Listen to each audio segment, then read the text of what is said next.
मेरा नाम डोली आशा शर्मा, पति का नाम विकास शर्मा, मेरे बड़े बेटे का नाम तनिष्क शर्मा और छोटे का नाम अंशुल शर्मा है।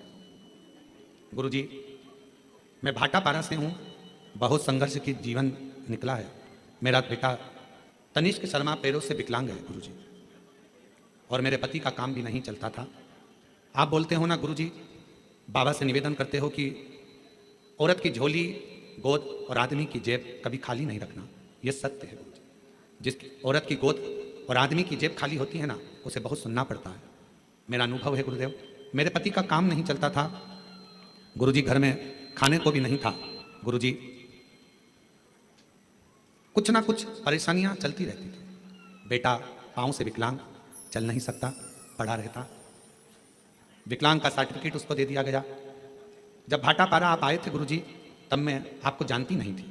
जब आपकी कथा भाटापारा में चल रही थी तो मेरी जेठानी ने बोला, प्रदीप मिश्रा आए हैं शिव महापुराण की कथा करने। गुरुदेव, 1 बार, 2 बार, 3 बार, 4 बार, 5 बार पशुपति व्रत किया, बाबा ने नहीं सुनी। तब मैंने 6ठी बार पशुपति व्रत किया।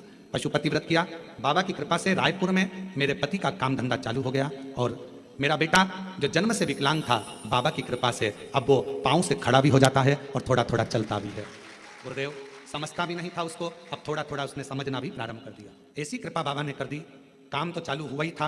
आप कहते हो ना कि बाबा हाथ पकड़ता है तो छोड़ता नहीं है। आज बाबा की कृपा से मेरे पति की खुद की मील चालू हो गई, और उनकी मील का नाम शिव कृपा इंडस्ट्रीज रखा गया। बाबा, मैं बाबा को प्रणाम करने के लिए आया। हमें नहीं लगता था कि बाबा हमको मील का मालिक बना देगा।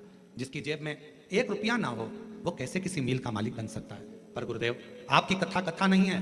हमें लगता है दुनिया की झोली भरने का एक स्थान है जहां लोग खाली नहीं जाते। प्रणाम। श्रीमती दुर्गा जायसवाल, पति श्री नंद किशोर जायसवाल, ग्राम डोंडा तराई, कोरवा, छत्तीसगढ़ से हैं। 1 लोटे जल का मैं क्या वर्णन करूं गुरुदेव। मेरा बेटा 4 महीने का था तब उसकी तबीयत अचानक खराब हुआ। फिर डॉक्टर को दिखाने के बाद वह ठीक नहीं हो पाया। देखते ही देखते 2-2.5 साल हो गया गुरुदेव। ना तो वह चल पाता है, ना बोल पाता है, ना बैठ पाता है, ना कुछ समझ पाता है। गुरुजी, सारे डॉक्टरों ने कह दिया कि यह कभी जिंदगी में ठीक नहीं होगा। ना चल पाएगा, ना बोल पाएगा, ना बैठ पाएगा और ना समझ पाएगा। तब मेरी जेठानी ने आपके बारे में बताया, शिव महापुराण के बारे में बताया। तो रोज शिवालय जाकर शिवजी को जल अर्पण किया और शिवजी पे चढ़ा हुआ जल बच्चे को पिलाया। पिलाकर तब मैंने पूरे विश्वास और भरोसे के साथ शिवालय जाना प्रारंभ कर दिया। शिवजी के मंदिर में झाड़ू पोछा लगा देती, पशुपतिनाथ का व्रत कर लेती, बाबा का लाया हुआ जल बेलपत्र अपने बच्चे को दे देती। आज मैं बाबा के सामने छाती ठोक कर कहती हूँ, मेरे बच्चे को विकलांग का सर्टिफिकेट मिला। बच्चा चल पाए, ना बैठ पाए, ना बोल पाए, ना सुन पाए, पलंग पर लेटा रहता था। आज बाबा की कृपा से वो 4 साल का हुआ, पर मैंने बाबा पर भरोसा कर लिया, और बाबा की कृपा से मेरा बेटा थोड़ा चलने भी लगा, बोलने भी लगा, सुनने भी लगा, समझने भी लगा। मैं बाबा को प्रणाम करती हूँ। आज मेरा बेटा खुद पाँव पर खड़ा हो जाता है। ये शिव की कृपा है। ले आओ।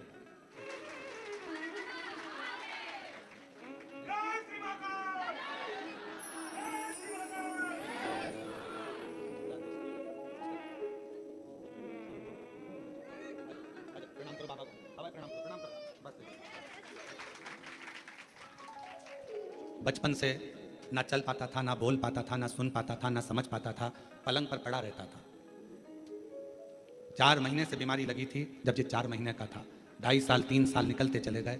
4 वर्ष की अवस्था हो गई इसकी, पर चल नहीं सकता था, पलंग पर पड़ा रहता था। शिव आराधना का फल यही। नीलम देवी, जिला मुजफ्फरपुर की रहने वाली हूँ। जनवरी 2023 में कैंसर से ग्रसित हो गई, किंतु मेरी बीमारी का पता नहीं चल पा रहा था। इतनी पीड़ा मेरे शरीर में थी कि तकलीफ में झिझक जाती। गुरुदेव, कैंसर की बीमारी भी आई तो 4th स्टेज पर, और डॉक्टर ने जवाब दे दिया कि शरीर रहना मुश्किल है।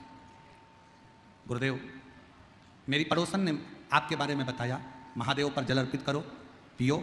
जल पीती, काफ़ी पीड़ा महसूस होती। गुरुदेव, बेलपत्र खाती, शरीर में जलन सी उत्पन्न होती। डॉक्टर ने तो जवाब दे दिया कि 4th स्टेज का कैंसर है 2023 में, कि इसको घर ले जाओ, इसकी सेवा करो, ज़्यादा जिएगी नहीं, ज़्यादा से ज़्यादा 3 महीना, 4 महीना, 5 महीना। घबरा गए। डॉक्टर ने कीमो का कह दिया।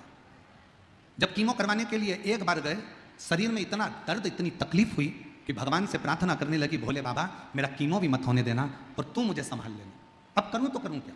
तभी फिर किसी ने कहा कि शंकर जी पे 1 लोटा जल चढ़ाना प्रारंभ करो। रोज मंदिर में भेजती, जल मंगवाती, पीती, कभी कभी मैं भी चली जाती, जल और बेलपत्र खाती और बाबा से प्रार्थना करके दूसरी बार जब कीमो करवाने गई तो डॉक्टर ने कह दिया इनको कीमो भी नहीं दे सकते, अब इनका शरीर बहुत बेकार सा हो गया है, अब ये अंतिम क्षण की ओर।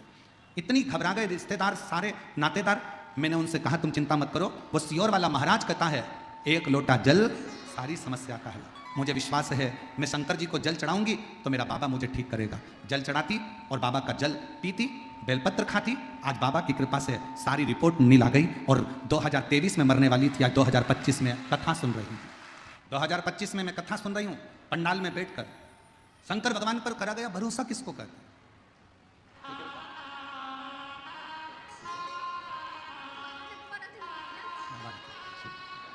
2023 में डॉक्टर ने कह दिया था कि चली जाएगी 3 महीने में।